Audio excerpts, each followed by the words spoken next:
सीखो, ट्रेड करो, उड़ो।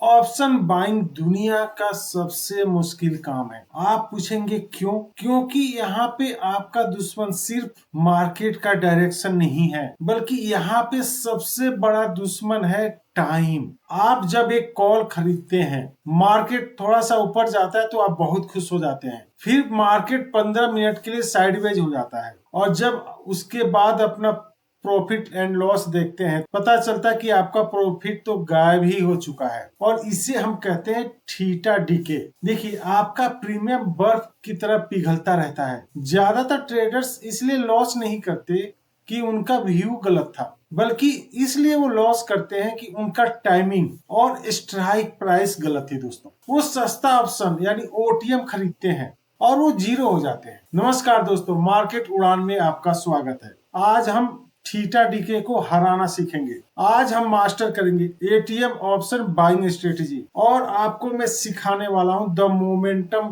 Candle secret. हम मार्केट में तभी एंट्री लेंगे जब स्पीड होगा दोस्तों, ताकि प्रीमियम पिघलने से पहले हम अपना प्रॉफिट लेकर मार्केट से निकल जाएं। जब मैंने शुरू में ट्रेडिंग शुरू किया था दोस्तों, तब मुझे लगता था कि OTM out of the money call सबसे अच्छे हैं। निफ्टी 20,000 पे चल रहा है तो मैं 20,500 का स्ट्राइक प्राइस चूज करता था, क्योंकि वो सस्ता था, सिर्फ 20 रुपये का मिल जाता था और मुझे लगता था कि 20 रुपये के 40 रुपये होना बहुत आसान है। लेकिन मार्केट 100 पॉइंट जाता था और मेरा प्रीमियम सिर्फ 2 रुपये बढ़ता था। लेकिन अगर वहीं पे मार्केट 20 पॉइंट नीचे आता था तो मेरा प्रीमियम 5 रुपये नीचे गिर जाता था। तब मैं परेशान होकर अपने मेंटर से डिस्कस किया। उन्होंने मेरे को एक राज बताया। उन्होंने कहा कि बेटा, तुम सस्ती चीज खरीद रहे हो जिसमें जान यानी कि डेल्टा ही नहीं है। अगर तेज पैसा कमाना है तो एटीएम पे जाओ, यानी कि एटीएम खरीदना चालू करो। जहां मार्केट अगर 1 रुपया बढ़े तो तुम्हारा प्रीमियम 50 पैसा से इंक्रीज हो। फिर उसके बाद से मैंने क्वांटिटी कम कर लिया और क्वालिटी यानी कि स्ट्राइक प्राइस मैंने बढ़ा लिया। दोस्तों अब हम बात करते हैं प्रॉब्लम की। तो आप सोच रहे होंगे कि वो परफेक्ट कैंडल दिखती कैसी है, हम कैसे पहचाने कि इस कैंडल के बाद अगली 3 कैंडल भी ग्रीन ही बनेगी। आइए उस मोमेंटम ट्रिगर को आइडेंटिफाई करते हैं। अब हम बात करते हैं स्टॉक सिलेक्शन की। उसमें आपका क्वेश्चन होगा कि क्या सर स्टॉक्स में भी एटीएम का ऑप्शन ले सकते हैं? हाँ, ले सकते हैं, लेकिन सिर्फ और सिर्फ हाई बीटा स्टॉक्स में ही आपको एंट्री लेनी है। काफी मूवमेंट तेज होता है उसमें ही आपको एंट्री लेनी है। जैसे कि निफ्टी 50 के स्टॉक्स हैं, उसमें हाई मोमेंटम होता है। जिन स्टॉक्स का वैल्यूम कम है उनमें भूल के भी ऑप्शन ट्रेडिंग मत कीजिएगा। वहां पे बिड आस्क स्प्रेड यानी खरीदने और बेचने के प्राइस का अंतर बहुत ज्यादा होता है और ऐसे स्टॉक्स में जब एंट्री करेंगे तो आप घुसते ही लॉस में आ जाओगे। दोस्तों आज इस वीडियो में ऑप्शन बाइंग के जीओए को, ऑप्शन बाइंग के गैम्बलिंग को बिजनेस में बदलना सीखेंगे। आज आप 3 चीजें मास्टरी करेंगे। क्या क्या है वो चलिए देख लेते हैं। 10 सेटअप, व्हाई एटीएम, एटीएम ही क्यों, हम डेल्टा लॉजिक को समझेंगे। हमें ओटीएम यानी आउट ऑफ द मनी से क्यों बचना है, मैं आपको डेल्टा लॉजिक में सिखाऊंगा ताकि आपको ज्यादा क्लियर समझ में आएगी। द ट्रिगर, दूसरा द मोमेंटम कैंडल, वो कौन सी कैंडल है जो बताता है कि मार्केट की तरफ उड़ान भरने वाला है। तीसरा the fast exit, option buyer को कब मार्केट से भाग जाना चाहिए, ये भी आज मैं आप लोग को सिखाने वाला हूँ। अगर आप इस वीडियो को स्किप करते हैं, आप हमेशा गलने वाला ऑप्शन ही खरीदते रह जाएंगे। वीडियो शुरू करने से पहले मैं ये क्लियर कर देना चाहता हूँ कि ये वीडियो किन लोगों के लिए नहीं है। अगर आप इन 3 कैटेगरी में आते हैं तो आपसे रिक्वेस्ट है कि अभी आप इस वीडियो को स्किप कर दीजिए, देखना बंद कर दीजिए। ये वीडियो आप लोगों के लिए नहीं है। वो कौन कौन से 3 कैटेगरी देख लेते हैं। पहला, जीरो हीरो गैम्बलर्स। अगर आप 10 रुपये का प्रीमियम खरीद के अगर आप 100 रुपये वाला सपना देख रहे हो तो ये वीडियो आपके लिए नहीं है दोस्तों। द होप ट्रेडर्स जो लॉस होने पर पोजीशन को होल्ड करके बैठ जाते हैं कि शाम तक तो वापस आएगा ही आएगा, ये वीडियो उनके लिए भी नहीं है। ऑप्शन में होप का मतलब डेथ होता है दोस्तों, यानी कि आपका पैसा गलना ही गलना है अगर आप होप में बैठे हो तो। तीसरा, द लो कैपिटल वेरियर्स, अगर आपके पास सिर्फ 2000 या 3000 रुपये हैं तो आप एटीएम ऑप्शन नहीं खरीद पाएंगे। आपके पास कम से कम 15 से 20 हजार रुपये कैपिटल होना चाहिए आपके पास। लेकिन ट्रेडिंग को आप एक स्किल की तरह सीखना चाहते हैं और रिस्क को समझने के लिए तैयार हैं आप, तो आप बिल्कुल सही जगह पे हैं। तो चलिए मास्टर क्लास को शुरू करते हैं। ये वीडियो सिर्फ और सिर्फ सीरियस ट्रेडर के लिए ही है दोस्तों। तो चलिए मास्टर क्लास को शुरू करते हैं। दोस्तों अब बात करते हैं हम प्रॉब्लम की। 90% ऑप्शन बायर्स फेल क्यों होते हैं, अपना मनी लॉस क्यों करते हैं, पहले समझ लीजिए।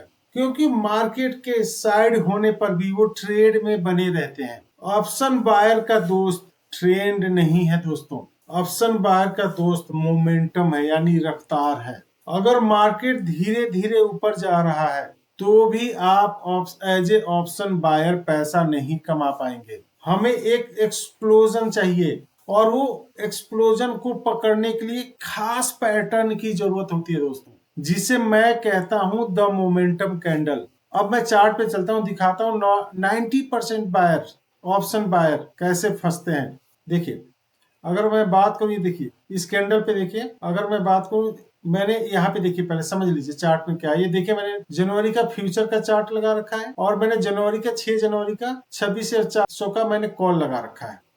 अब देखिए मार्केट ऊपर जा रहा है। यहाँ पे देखिए इस कैंडल पे अगर मैं बात करूं, ये कैंडल जैसे ये देखिए, मैं हाईलाइट कर देता हूँ, ये कैंडल है और ये कैंडल दोनों एक ही समय पे है। उसके बाद से क्या हुआ, मार्केट साइडवेज हो गया, यानी कि वहीं पे रहा, ना ऊपर गया ना नीचे गया। मार्केट बिल्कुल वहीं पे मूव करता रहा लगभग पूरे दिन। लेकिन आपका प्रीमियम क्या हो गया, अब चलिए अब इस चार्ट पे देखते हैं आपका प्रीमियम क्या हुआ। अगर मैं बात करूं तो आपका प्रीमियम था इस कैंडल पे लगभग 30 रुपये आपका प्रीमियम था। हम बात कर रहे हैं ये लगभग आपका प्रीमियम 30 रुपये था। मार्केट वहीं रहा और आपने 30 रुपये पे यहाँ पे आके बाय कर लिया और उसके बाद से मार्केट साइड हो गया। तो देखिए आपका प्रीमियम क्या हो गया, अगर मैं बात करूं तो 30 रुपये वाला प्रीमियम कितने पहुंच गया, यहाँ पे आ गया 10 रुपये के आसपास प्रीमियम हो गया। समझ रहे मेरी बात को। तो आप अगर साइडवेज मार्केट में भी एग्जिट नहीं कर रहे हैं तो आप अपना पैसा गंवा रहे हैं। हमें ट्रेंड नहीं चाहिए। देखिए ट्रेंड क्या कह रहा है कि ये मार्केट ऊपर जाएगा ऊपर जाएगा, हमें ट्रेंड से कोई मतलब नहीं है। हमें मोमेंटम चाहिए, तभी ऑप्शन बायर का पैसा बनता है। ये बात आप समझ लीजिए, गांठ बांध लीजिए प्लीज इसको। इस चीज से कैसे बचना है तो चलिए पहले अपना हम चार्ट का सेटअप तैयार कर लेते हैं। हमें कहाँ पे सब देखना है, हमें निफ्टी या बैंक निफ्टी के ऑप्शन हमें बेस्ट रहेगा। एनालिसिस चार्ट कहाँ करें, स्पॉट का चार्ट पे हम एनालिसिस करेंगे और एंट्री कहाँ लेंगे, हम ऑप्शन के चार्ट पे हम एंट्री लेंगे। टाइम फ्रेम हमारा क्या रहेगा, 5 मिनट हम टाइम फ्रेम रखेंगे। इंडिकेटर कौन सा यूज करेंगे, 9 EMA, जो ट्रेंड के डायरेक्शन को बताता है। क्योंकि हमें चार्ट पर ज्यादा कचरा नहीं चाहिए, सिर्फ हम एक ही इंडिकेटर यूज करेंगे 9 EMA। ये हमें ट्रेंड का डायरेक्शन बताएगा 9 EMA, बाकी हम अपने आंखों से देख के हम अपना काम करेंगे। तो चलिए एक बार चार्ट पे चल के इसको सेट कर लेते हैं। पहले दोस्तों मैं चार्ट पे आ गया हूँ, अब इसको हम सेटअप कर लेते हैं। सबसे पहले हम क्या करेंगे, देखिए यहाँ पे मैंने निफ्टी का चार्ट ओपन कर रखा, फ्यूचर का जनवरी का, और यहाँ पे देखिए मैंने ऑप्शन का चार्ट ओपन कर रखा है। तो आप भी ऐसे कर लीजिएगा। यहाँ पे जैसे अगर सिंगल है तो सिंगल कर सकते हैं। यहाँ पे देखिए आपको अपने ब्रोकर के प्लेटफॉर्म पे यूज कीजिए। ट्रेडिंग व्यू पे अगर फ्री वर्जन है आपके पास तो सिर्फ एक ही विंडो ओपन कर सकते हैं। तो इसलिए अपने ब्रोकर के प्लेटफॉर्म पे जाइए और वहां से आप मल्टीपल विंडो में क्रिएट कर सकते हैं। देखिए मैं यहाँ पे क्लिक करूंगा और मैं इसको 2 विंडो में क्रिएट कर देता हूँ। सबसे पहले तो ये कर लीजिए प्लीज। उसके बाद से क्या करेंगे, देखिए टाइम फ्रेम हमारा है 15 मिनट का, तो इसको हम 5 मिनट के टाइम फ्रेम में कर देंगे। ये दोनों 5 मिनट के टाइम फ्रेम पे कन्वर्ट हो गए हैं। और उसके बाद से हम इंडिकेटर में जाएंगे, करेंगे EMA, moving average exponential. Inputs में जाएंगे, देखिए EMA बाय डिफॉल्ट 9 ही होता है, तो 9 रहने देंगे।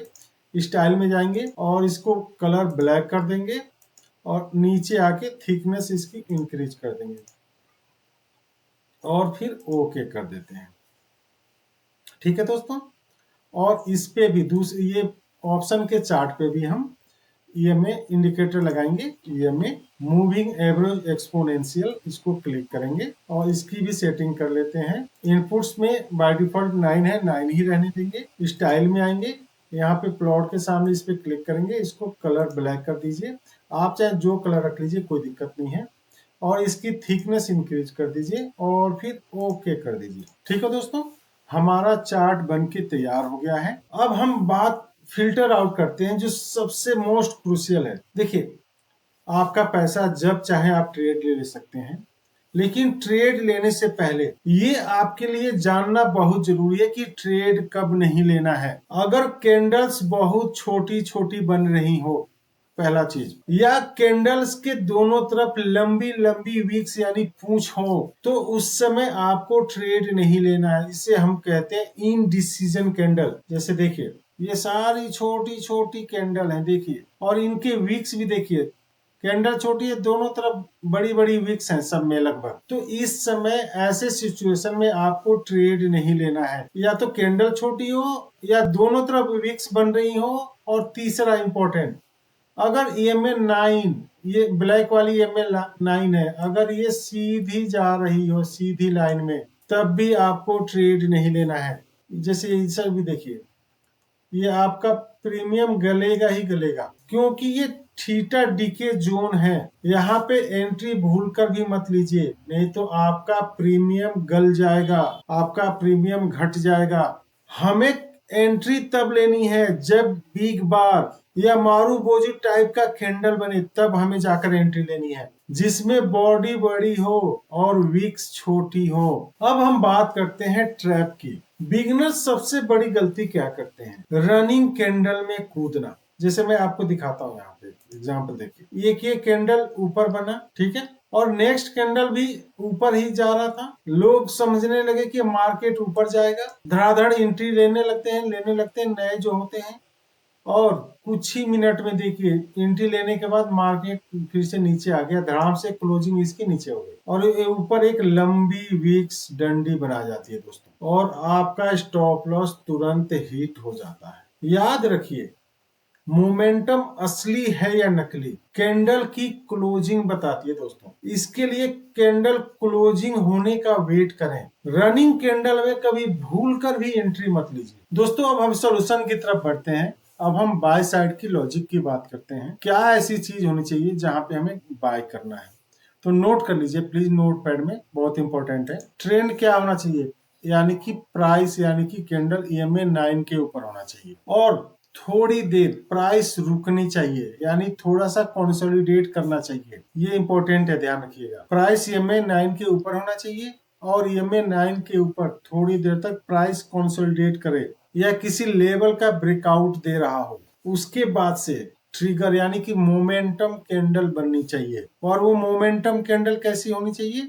जिसकी बॉडी पिछले 2-3 कैंडल से भी बड़ी होनी चाहिए, और जिसके ऊपर या तो वीक यानी डंडी हो ही ना, या हो तो बहुत छोटा हो, और इसे ही हम मास्टर कैंडल बोलते हैं दोस्तों। ये बहुत इंपॉर्टेंट है, प्लीज नोट कर लीजिए। जब ये सेटअप बन जाएगा तो उसके बाद से हमें तुरंत ऑप्शन चेन खोलना है, और अगर निफ्टी मान लीजिए कि 26,300 पे है, तो आपको 26,300 का ATM प्राइस चूज करना है। और जैसे ही स्पॉट पे हमारी मोमेंटम कैंडल के हाई को ब्रेक करेगा, हमें वहां पे एंट्री लेनी है। हमें एंट्री कहाँ लेनी है? जैसे ही स्पॉट चार्ट पे हमारी मोमेंटम कैंडल का हाई ब्रेक होगा, वहां पे हमें एंट्री लेना है दोस्तों। स्टॉप लॉस कहाँ रहेगा? हमारा मोमेंटम कैंडल की लो के नीचे। स्पॉट चार्ट पे मैं बात कर रहा हूँ, ऑप्शन चार्ट की बात नहीं कर रहा हूँ, ये ध्यान रखिएगा। 2 चार्ट आपको लगाने हैं,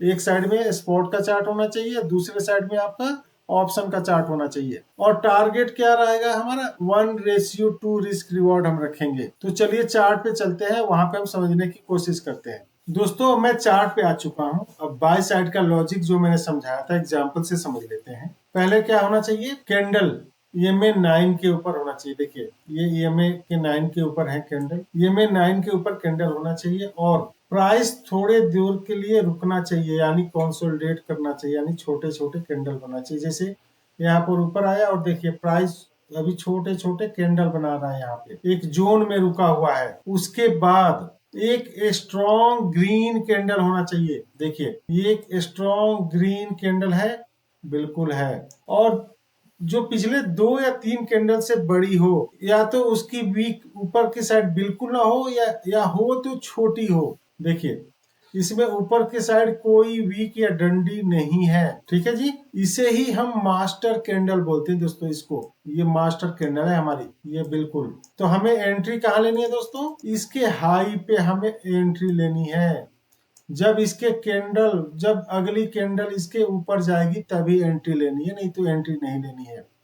और स्टॉप लॉस कहाँ रहेगा हमारा, इस कैंडल के लो के नीचे। और रिस्क रिवॉर्ड हमें कितना रहेगा 1:2। अगर मैं बात करूं यहाँ से हम 1:2 अगर मैं लगाऊं तो हमारा हो जाएगा 1:2। ठीक है दोस्तों, अगर मैं बात करूं तो हमारा 1:2 ये है। ठीक है, ये समझ में आ गया होगा एग्जाम्पल। उसके बाद जैसे मैं देखता हूँ, देखिए 31 दिसंबर की ये चार्ट है, जैसे यहाँ पे बनी ना, तो हमें क्या करना है, ये 31 जनवरी की चार्ट है 10:05 पे, याद रखिएगा। अब हम क्या करेंगे, तुरंत यहाँ पे स्क्रीन को अपने डबल करेंगे। और ये हमारी कौन सी थी, ये है ना हमारी 10:05 पर, ये 10:05 की कैंडल। तो हम क्या करेंगे, सबसे पहले हम करेंगे क्या, पहले समझ लीजिए 10:05 की कैंडल है और प्राइस कितनी है यहाँ पे, देखिए 26,165 की है। तो हम इस पे जाएंगे और हम क्या करेंगे, ऑप्शन चेन पे जाएंगे। ऑप्शन चेन देखिए ये ऊपर है, ये यहाँ पे जाएंगे हम। और ये 6 जनवरी की एक्सपायरी है, तो हम कहाँ पे जाएंगे, हमारा यहाँ पे कितना प्राइस था 26,165। तो हम ऑप्शन चेन पे जाएंगे, ये देखिए 26,165 ये है हमारी। तो हम ये स्ट्राइक प्राइस चूज करेंगे। अगर मैं बात करूं तो 26,165, यानी कि हम 50-50 के राउंड में होता है। देखिए 26,150, 26,200। हम एट द मनी क्यों चूज करेंगे, इसके लिए पीछे जबरदस्त लॉजिक है, पहले समझ लीजिए। मैंने निफ्टी का ऑप्शन खोल रखा है, पहले मैं आता हूँ उस पे बाय साइड का एग्जांपल सिखाने के लिए। पहले उससे पहले निफ्टी का ऑप्शन चेन समझ लीजिए थोड़ा सा। ये देखिए ये निफ्टी का चार्ट है, यहाँ पे मैं अगर बात करूं तो ये देखिए हमारी ये एट द मनी प्राइस है। अगर मैं बात करूं तो ये एट द मनी है, यानी कि अगर मैं थीटा की बात कर रहा था, जो मैं आपको बोला था ना थीटा डीके, यानी कि टाइम, अगर ये पूरे दिन मार्केट साइडवेज रहा तो आपकी ये प्रीमियम है जो 334 रुपये की है एक शेयर, वो दिन भर में सिर्फ और सिर्फ 8.80 रुपये ही माइनस होगा, अगर मार्केट कहीं नहीं गया तो। अगर वही आप OTM प्राइस लेते हैं, अगर आप यहाँ पे 26,300 भी चल रहा है, तो अगर आप 200-400 भी लेते हैं तो आपका 190 रुपया तो आपका वो हो जाएगा। अगर मैं बात करूं 26,000, बस 200 आगे का आपने लोगे, यहाँ पे 26,550 की अगर OTM लेते हो तो आपका 190 रुपये का तो वो हो जाएगा प्रीमियम। बट आपका 7 रुपये एक दिन में गल जाएगा प्रीमियम। और साथ साथ में डेल्टा भी समझ लीजिए, जो हम बात कर रहे थे ये एट द मनी का, ये अगर 1 पॉइंट बढ़ेगा आपके फेवर में मार्केट, तो आपकी प्रीमियम बढ़ेगी 0.64, यानी कि 64 पैसे आपकी प्रीमियम बढ़ जाएगी। अगर यही दूर का OTM आप लेते हो तो सिर्फ 46 पैसे बढ़ेगा। अगर जितना दूर जाओगे आप, जैसे अगर हम 26,800 की बात करें, तो यहाँ पे अगर 1 रुपये प्रीमियम बढ़ेगा तो आपका प्रीमियम बढ़ेगा सिर्फ 29 पैसे। यानी कि जितना दूर आप जाएंगे, जैसे सोचें दूर का ओटीएम लोग ले लेते हैं ना नॉर्मली, तो देखिए 27,000 की आप ओटीएम लेते हैं, 1 रुपये का अगर मार्केट मूव करेगा 1 पॉइंट, तो सिर्फ आपके 18 पैसे ही प्रीमियम में इंक्रीज होगा। इसलिए आप दूर का बिल्कुल ओटीएम आपको सेलेक्ट नहीं करना है, आपको हमेशा एटीएम ही सिलेक्ट करना है। देखिए, तो आपको हमेशा एटीएम ही सिलेक्ट करना है। समझ गए इस लॉजिक को, क्यों एटीएम सिलेक्ट करना है? अब हम बात करते हैं कि 26,150, हम 26,150 का हम कॉल दूसरे में सिलेक्ट करेंगे। जैसे यहाँ पे 26,400 है, तो 26,150 का मैं कॉल लूंगा, 26,150 का कॉल, ठीक है। अब इसके ऊपर हम एंट्री लेंगे। जैसे ही अगर मैं आपको यहाँ पे बोला था यहाँ पे एंट्री लेना है, तो ये प्राइस यहाँ पे आ रही है। तो अगर मैं प्राइस की बात करूं, इसका प्राइस होगा लगभग 60 रुपये में मान लेता हूं, ठीक है। और हमें एग्जिट कब करना था? यहाँ पे करना था। अगर मैं बात करूं ये 12 बजे के आसपास, तो 12 बजे हमारी कितनी हो जाती है प्रीमियम? लगभग 90 रुपये के आसपास हमारी प्रीमियम पहुंच जाती है। समझ रहे मेरी बात को? तो आपको हमेशा इस चीज का ध्यान रखना है दोस्तों। बाय साइड का लॉजिक देख लिया, एग्जांपल देख लिया, अब सेल साइड की लॉजिक विद एग्जांपल देख लेते हैं। ट्रेंड यानी कि प्राइस EMA 9 के नीचे होना चाहिए। आपको एक मोमेंटम, एक स्ट्रॉन्ग रेड कैंडल आपको ढूंढना है जो किसी सपोर्ट को ब्रेक कर रहा हो, और स्ट्राइक प्राइस आपके एटीएम का ही लेना है। मैं आपको बाय साइड में क्यों एटीएम लेना है समझा चुका हूं। तो हमें एटीएम प्राइस ही सिलेक्ट करना है। और हमारी मोमेंटम कैंडल कैसी होनी चाहिए? जो नीचे की तरफ या तो डंडी ना हो, या डंडी हो तो छोटी हो, और वो पिछले 2-3 कैंडल से बड़ी हो, रेड कैंडल। और एंट्री कब लेना है? जब उस मोमेंटम कैंडल के नीचे कैंडल जब जाएगी, उसके लो को ब्रेक करेगा, तब हमें एंट्री लेना है। स्टॉप लॉस कहाँ रखेंगे हम? मोमेंटम कैंडल के हाई पर। और एग्जिट कब करना है? 1:2, जब हमारा मीट हो जाए एग्जिट कर जाइए। तो चार्ट पे चलते हैं और एग्जांपल एक देख लेते हैं। अब मैं चार्ट पे आ गया हूं। अब सेल साइड का हम सेटअप देख लेते हैं। देखिए, इधर तो स्पॉट का चार्ट लगाना है, लेकिन दूसरे साइड आपको पुट का चार्ट लगाना है अगर आप सेल साइड की जा रहे हो तो। जैसे मैंने वहां पे कॉल साइड का चार्ट लगाया था यहाँ पे, तो यहाँ पे देखिए, वहां पे आप ध्यान दिए होंगे तो वहां पे कॉल होगा, कॉल ये वाला।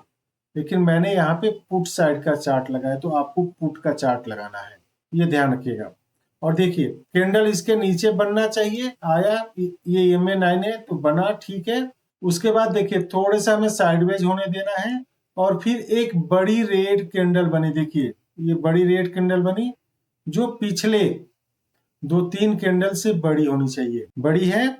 और एंट्री कब लेना है? जब इसके नीचे जब कैंडल जाएगी तब हमें एंट्री लेनी है, और इसके ऊपर हमें स्टॉप लॉस रखना है। तो हमारी एंट्री बन रही है इस कैंडल में, तो यहाँ पे हम एंट्री ले लेंगे। लेकिन कैंडल क्लोज जब तक नो एंट्री नहीं लेना है, तो हमें इस कैंडल यहाँ पे एंट्री लेंगे, इस कैंडल पे। और हम अपना रिस्क रिवॉर्ड 1:2 रखेंगे। अगर मैं बात करूं तो 1:2 रखेंगे हम। अगर मैं बात करूं तो हमारा रिस्क रिवॉर्ड कुछ ही मिनट में अचीव हो जाता है दोस्तों। लेकिन ये तो सिर्फ देखने के लिए। एंट्री किधर लेंगे? इधर। देखिए, हमने एंट्री कब लिया था? इस पे 10:40 पे। तो हमारी एंट्री कहाँ होगी? 10:40 की कैंडल ये है, इसके हाई पर एंट्री लेंगे। यहाँ पे हम एंट्री लेंगे, और हम अपना कुछ ही मिनट में रिस्क रिवॉर्ड अचीव कर लेंगे दोस्तों। ये ध्यान रखिएगा प्लीज। ट्रेड लेने से पहले इस चेकलिस्ट को प्लीज नोट कर लीजिए, फोटो ले लीजिए। क्या प्राइस EMA 9 को रिस्पेक्ट कर रहा है, नहीं कर रहा? पहला, क्या बिग कैंडल बना है या नहीं बना, ये भी आपको ध्यान देना है। अगर वीक्स नहीं है तो बहुत अच्छी बात है, अगर है तो छोटी होनी चाहिए। क्या आप ATM एट द मनी खरीद रहे हो, नहीं कर रहे? आपको दूर का OTM किसी भी सूरत में नहीं लेना है। क्या हाई या लो ब्रेक किया है, नहीं किया है, ये भी आपको ध्यान देना है। क्या मार्केट मूव कर रहा है, नहीं कर रहा है, ये भी आपको देखना। साइडवेज मार्केट नहीं होना चाहिए। अब हम बात कर लेते हैं रिस्क मैनेजमेंट की। देखिए, ऑप्शन बाइंग दो धारी तलवार होती है दोस्तों। अगर आप जो मैं बता रहा हूं उस नियम को फॉलो नहीं करेंगे, तो आपका प्रीमियम साफ हो जाएगा, बिल्कुल आपके पैसे खत्म हो सकते हैं। इसलिए पैसे लोग गवाते हैं कि लोग रिस्क मैनेजमेंट पे ध्यान नहीं देते हैं। तो क्या है, नोट कर लीजिए प्लीज। अपने टोटल कैपिटल का, अगर आपके पास 50,000 कैपिटल है, तो 10 से 20%, यानी कि 5,000 से 10,000 रुपये ही आपको ऑप्शन बाइंग के लिए लगाना है। आपको मैक्सिमम अपने टोटल कैपिटल का, यानी कि 50,000 है तो आपको मैक्सिमम 1,000 रुपये ही आपको लॉस के लिए तैयार रहना चाहिए। उससे ज्यादा को आपको लॉस नहीं करना है। आपको स्टॉप लॉस स्पॉट के चार्ट पे देख के लगानी है, प्रीमियम के चार्ट पे देख के नहीं लगानी है। अगर आपको कॉन्फिडेंस लो है तो एक लॉट से ही ट्रेड करें, ज्यादा लॉट आप ना बाय करें। अगर आपको लग रहा है कि मार्केट आपके फेवर में जा रहा है तो आपको एवरेजिंग नहीं करनी है। आप सबसे बड़ी गलती यही करते हैं, होप में जिंदा रहते हैं कि मार्केट मेरे फेवर में आएगा, शाम तक आएगा, एवरेजिंग करते हैं और वहीं पे पैसे अपने सारे गवा देते हैं नए ट्रेडर। ट्रेल करते रहिए। EMA 9 को आपको ट्रेल करना है। अगर जब तक EMA 9 के ऊपर कैंडल चलती है तब तक अपने स्टॉप लॉस को आगे बढ़ाते रहिए। जैसे ही EMA 9 के नीचे कैंडल क्लोज होती है आप एग्जिट कर जाइए। अब हम साइकोलॉजी समझ लेते हैं जरा। स्पीड BS ऑप्शन बाइंग में आपको स्नाइपर की तरह काम करना था, बहुत तेजी से काम करना होता है। यहाँ पे सुस्त दिमाग वालों का यहाँ पे कोई जरूरत नहीं है, उसके लिए ऑप्शन बाइंग नहीं है। अगर आपके पास तुरंत एक्शन लेने की या डिसीजन लेने की क्षमता है तभी आप ऑप्शन बाइंग करें। अगर सेटअप बन गया है प्रॉपर सेटअप तो डरिए मत, एंट्री लीजिए विद प्रॉपर स्टॉप लॉस। अगर स्टॉप लॉस सिस्टम में है तो वो आपको बचा लेगा। अगर 1:2 मिल गया है तो आपको लालच नहीं करना है, मार्केट कभी भी पलट सकता है। तो आप 1:2 पे जैसे आए आप प्रॉफिट करके बुक करके निकलिए। अगर सुबह आपका किसी भी ट्रेड में लॉस हो गया तो रिकवर करने की कोशिश मत कीजिए। रिवेंज ट्रेडिंग आपका अकाउंट जीरो कर सकता है। दोस्तों, आपके अंदर एक्सेप्टेंस की क्षमता होना चाहिए। कभी कभी मोमेंटम भी फेल हो सकती है, इसे बिजनेस कॉस्ट की तरह मानकर एक्सेप्ट करना सीखिए। अब वो घड़ी आ गई दोस्तों बोनस सीक्रेट की, ये नोट कर लीजिएगा प्लीज, बहुत इंपॉर्टेंट है, बहुत काम आ सकता है आपके। अगर मोमेंटम कैंडल बनने के बाद एक छोटी सी रेड कैंडल या ग्रीन कैंडल उस मोमेंटम कैंडल के अंदर बनती है तो डरिए मत, ये पॉज है। जैसे ही उस छोटी कैंडल का हाई ब्रेक होगा तो मोमेंटम स्पीड डबल हो जाएगा दोस्तों, और इसे ही हम कंटिन्यूएशन पैटर्न बोलते हैं। यहाँ आप अपना लॉट साइज बढ़ा सकते हैं दोस्तों। देखिए, सिर्फ वीडियो देखने से कुछ नहीं होने वाला है। अगर आपको सच्चे एक ट्रेडर हो, अच्छे ट्रेडर हो, तो मैं होमवर्क दे रहा हूं। वीडियो देखने के तुरंत बाद पहले आप इस होमवर्क को कंप्लीट करें। आप अपना चार्ट खोलिए, निफ्टी का या बैंक निफ्टी का, और पिछले 2 दिन का डाटा चेक कीजिए और ढूंढिए कि कितनी बार मोमेंटम कैंडल चाहे रेड या चाहे ग्रीन बनी, उसके बाद से मार्केट ने कितना मूव लिया। ऐसे 5 उदाहरण मार्क कीजिए और मुझे कमेंट में लिखिए मोमेंटम वर्क्स। याद रखिए, ऑप्शन बाइंग में momentum is only your God and theta is the devil. यानी ऑप्शन बाइंग में रफ्तार ही आपका भगवान है और समय शैतान है। मैं कोई सेबी रजिस्टर्ड एडवाइजर नहीं हूं। ये वीडियो सिर्फ और सिर्फ एजुकेशनल पर्पज के लिए है। अपना रिस्क समझकर ही ट्रेड करें। अगर ये मास्टर क्लास आपको अच्छा लगा तो प्लीज मेरे चैनल को सब्सक्राइब कीजिए, लाइक का बटन दबाइए और भर भर के कमेंट दीजिए, जिससे कि मोटिवेशन मिले और मैं डेली अच्छी अच्छी वीडियो लेके आप लोगों के लिए आता रहूं।